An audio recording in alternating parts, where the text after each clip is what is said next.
Everything you are about to witness is for entertainment purposes only. Oh my god, they're gonna show this guy just type his fucking passcode right on a NASA live stream. Yay, security! Let me get this straight. NASA is sending astronauts orbiting the moon on April 1st. Funny, right? Because they basically did the same thing in 1960. They released the first TV image of Earth on April Fool's Day. See right up there? April 1st. They told us for years, sorry guys, we lost the technology to go back to the moon. Now suddenly they're launching astronauts back on April Fool's Day. Like, tell me this timing doesn't feel weird to anyone else. Out of every single day, why choose the one built around lies and jokes? So let me get this straight, the same people who just lost the technology magically have it back. And they picked April Fool's Day to prove it. At some point, it stops sounding like a coincidence and it starts sounding like they know most people won't question it anyway. Because most people don't want the truth, they'll call you crazy for pointing out the obvious. They'll laugh while you realize you've been living a lie. And the joke has never been on them, it's been on us the whole time. And the day is called April Fools. But you're the only one not fooled. That's insane. Are you kidding me? No. Are you kidding? That is one of the most gorgeous launches I've ever seen in my entire life. That is the crew of Artemis. Look at that glorious rocket. It's going. It's going.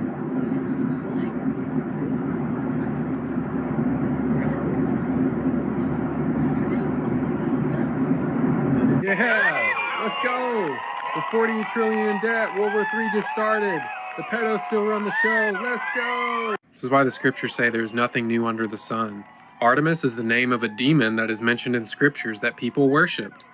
All these people are literally applauding a demon. I will show you the scriptures. Acts 19, 26 through 28. You see and hear how this fellow Paul convinced and led astray large numbers of people here in Ephesus and in practically the whole province of Asia. He says that gods made by human hands are no gods at all. There is danger not only that our trade will lose its good name, but also that the temple of the greatest goddess Artemis will be discredited. And the goddess herself, who was worshipped throughout the province of Asia and the world, will be robbed of her divine majesty. When they heard this, they were furious and began shouting, "Great is Artemis of the Ephesians." Let me begin by congratulating the team at NASA and our brave astronauts on the successful launch of Artemis 2. It was quite something. It will be traveling further than any manned rocket has ever flown and will very substantially pass the moon, go around it, and come back home from a distance that has never been done before. It's amazing. They are on the way, and God bless them. These are brave people. We look at their rockets. This is how they claim they get into outer space, these rockets. Their rockets never go straight up. Every single rocket launch from a government space agency, you'll notice, follows a parabolic curve. It goes up, it reaches a peak, but what they do is as the rocket starts coming back down, they make sure that it goes down over the ocean, out of the way of any curious observers. Anyone can see it coming back down to Earth, asks, hey, how come the rocket's not going up anymore? Well, it's going around the curvature of the Earth, is what they tell us. So every single rocket, the reason that it follows a parabolic curve, they say, is because it's going around the curvature of the Earth. The real reason is they can't get up any higher than that.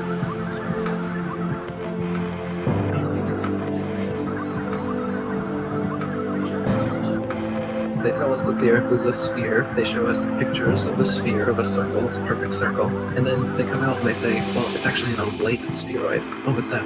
Well, it's a sphere that's flattened at both poles, so it's more of an oval shape. It actually bulges out south of the equator, as well as being flattened at the poles. So it's more pear-shaped. So it's not actually a sphere. It's oblate. And officially it's oblate spheroid. That's what we call it. But not only that, it's slightly wider below the equator than a little chubbier. A little chubbier. Yeah, chubby's a good word. It's like pear-shaped. So now it's pear-shaped. So why are all of these official NASA photos and videos showing perfect spheres when it's actually an oblate spheroid or a pear-shaped spheroid?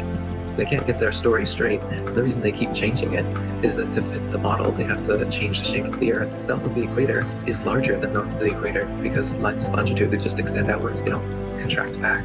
So they can see that in their pair model. They say, well, the side bulges out south of the equator. It's bigger south of the equator. Yeah, it is, because it's flat. But instead of admitting that, they just, make tweaks to their model as time goes on. They say that the ball Earth tilts back 23.5 degrees. That's another tweak they made because we can see Polaris, which is right over the North Pole, from 23.5 degrees south latitude. Shouldn't be able to see that on a ball. So they just tilt the Earth back and then okay, now you can see it. And so they come up with explanations in reverse like this. Damage control, reverse engineered explanations. On this ship or on this rocket stack before. We've had one, we had a big test mission a year ago with Artemis 1. So the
I want y'all to look at this picture, okay? Just look at it real good. That is not AI. That is not fake. I have ran it through the AI, check whatever. It's a real photo. Now, when I asked ChatGPT, what's going on here? Of course, ChatGPT verifies that it's real. And they say that it looks like this because they're fueling up the Artemis 2. Really? Look at it. I mean, it looks like a giant inflatable. Are you kidding me? Now, wait a minute. Check this out, too. There's another interesting point. So we went to the moon today, apparently. But I have something I need you to explain to me. I'm going to show you a video, and if you could, let me know in the comments below what you think is happening right here.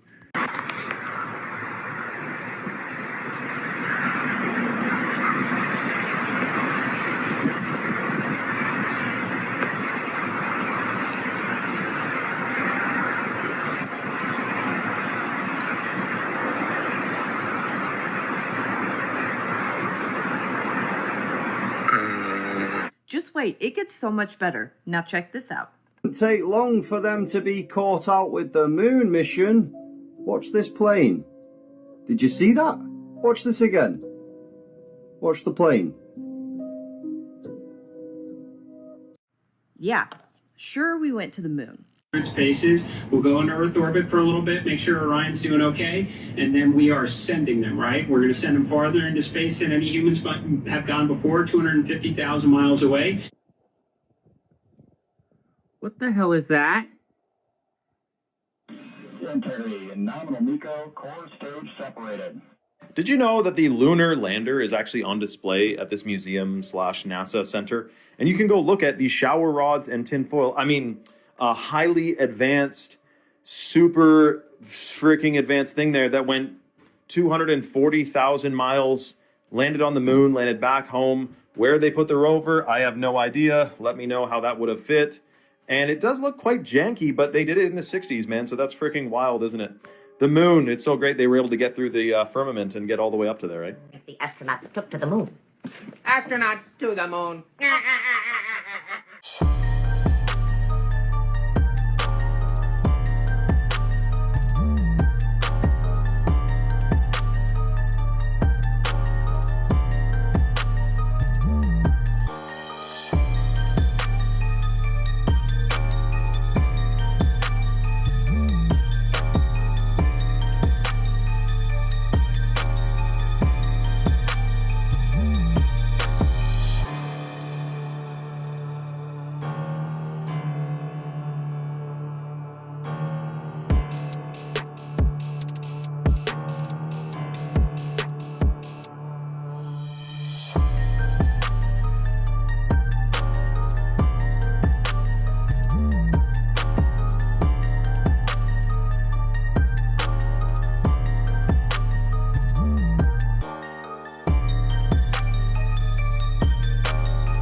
See, the Earth couldn't be this spinning ball right here because 70% of the Earth is water, and water doesn't bend convexly around the exterior of a spinning sphere in a vacuum. That would defy physics, including fluid statics.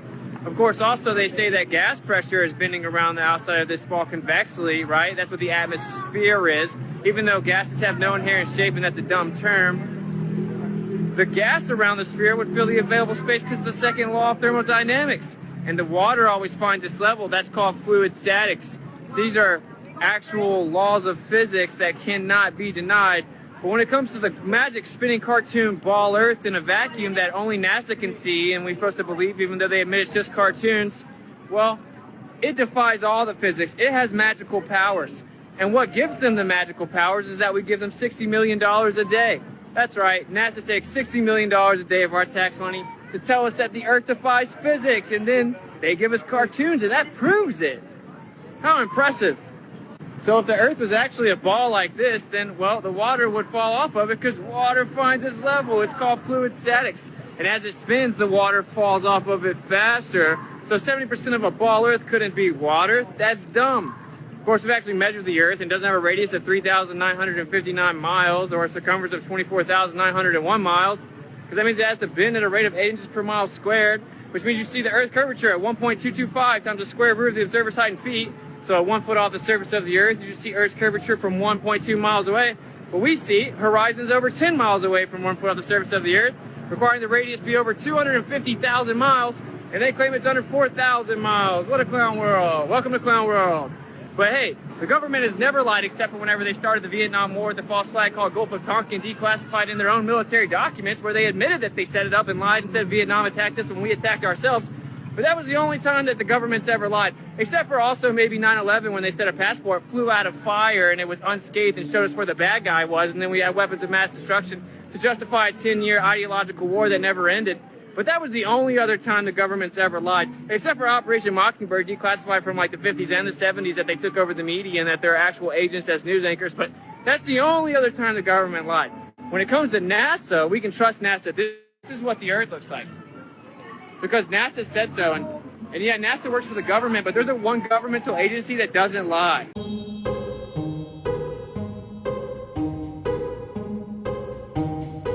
Anybody been paying attention to what China told Israel?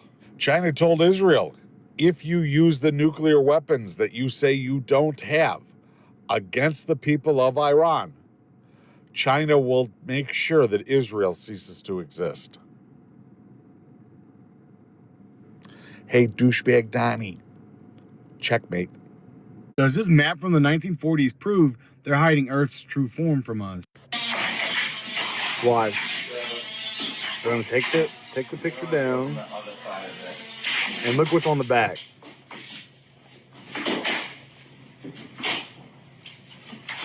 A map from the 1940s. Look at how different it is. What are those circles? Stay weird, y'all. Did y'all see what that white granny said about black people at the No Kings rally? Watch this. Seems like there's a lack of diversity here today. That it's mostly people who look like you and I, and I just This is not for black people, for people of color to get out on the street. They're at risk when they do that. If anybody's going to get arrested here, it's going to be a black person. It is not safe for them, and they don't need to participate. We need to walk in their name. Gotcha. Okay. Wow. Okay. There is nothing I would like to see more than the dismantling of the Iranian regime, but this is an experiment that America has tried and failed for decades and decades and decades. Under Bush, who he worked for, under Obama, Trump promised to be different, but it is not different. He is continuing to make the same mistake of thinking that just because you remove the bad guy, everything is magically solved. Didn't work with Gaddafi, it got worse. Didn't work with Saddam Hussein, it got worse. You can't just remove the bad guy with no backup plan to build long-lasting institutions. And from everything we've seen from this administration, they have no plan. They have no plan on what's going to happen next. They have no transition plan. I don't think they know. They took out most of the people they were going to replace the supreme leader with. And now Marco Rubio contradicts Donald Trump. Donald Trump contradicts himself. Senator Mark Wayne Mullen doesn't seem to know what the word war even means. He's like debating himself on that every single day. We need an actual plan. I haven't seen a plan from this administration, and that's worrying to me. If anyone out there is wondering how Americans are doing poorly, we are doing poorly. Yesterday, I woke up to an email from my landlord saying, hey, I'm raising your rent. Why? No fucking reason. We already pay all of the utilities ourselves. That is not included in the rent. So we pay for electricity, and we pay for water, and we pay for natural gas to heat our home. And that bill in particular has fucking skyrocketed this year. Every single month this winter, it was over $600.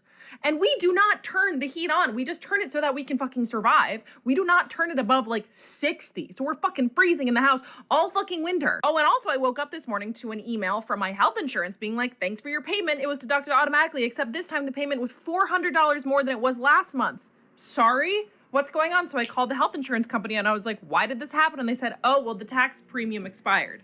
And I said, tell me why that happened. Is that because of federal budget cuts? Is that because of the New York State budget? Where did that come from? And they said, we don't know. You have to call the New York State Department of Health. And so I called the New York State Department of Health, and it was this whole fucking rigmarole because they intentionally make it so opaque that you just have to spend all of your fucking time and energy just navigating this fuck-ass bureaucracy and trying not to get fucked. UPS just cut 48,000 jobs, guys. But don't worry, it's to improve efficiency, they said. Translation there, robots don't need healthcare. Intel just laid off 24,000 American jobs, and somehow it's still part of their innovation strategy. These are all larger companies who are doing layoffs right now. As you can see, there are so many layoffs across the board happening across multiple industries. If you are impacted by any layoffs right now, it is time to stay competitive and level up your resume. Oracle laid off 30,000 employees yesterday in an email letting them know that their last day is today to respond back with their personal email so they can get the severance package. It used to be so freaking embarrassing for companies to do a mass layoff like this because it would hurt their brand reputation, it would hurt their stock price. But the thing is, Oracle is doing really well financially. They had record-breaking profits. And this layoff of 30,000 people is to invest in data centers for AI. The thing is, with a mass layoff like this, is the work doesn't just disappear. It gets redistributed, and then they will be hiring contractors and consultants to do this work. Which is why I've been saying for a long time that the future of work is not based on a 9-to-5. That was based on the Industrial Revolution. We are in the year 2026. So the best thing that you can do to make yourself irreplaceable as we move into this AI era is to up-level your skills, narrow in on your talents, and be adaptable. Oh, where the next mass layoffs are coming from? Watch the healthcare industry. AI isn't just diagnosing now. It's billing, coding, and handling patient intake. Medical transcription jobs are already gone.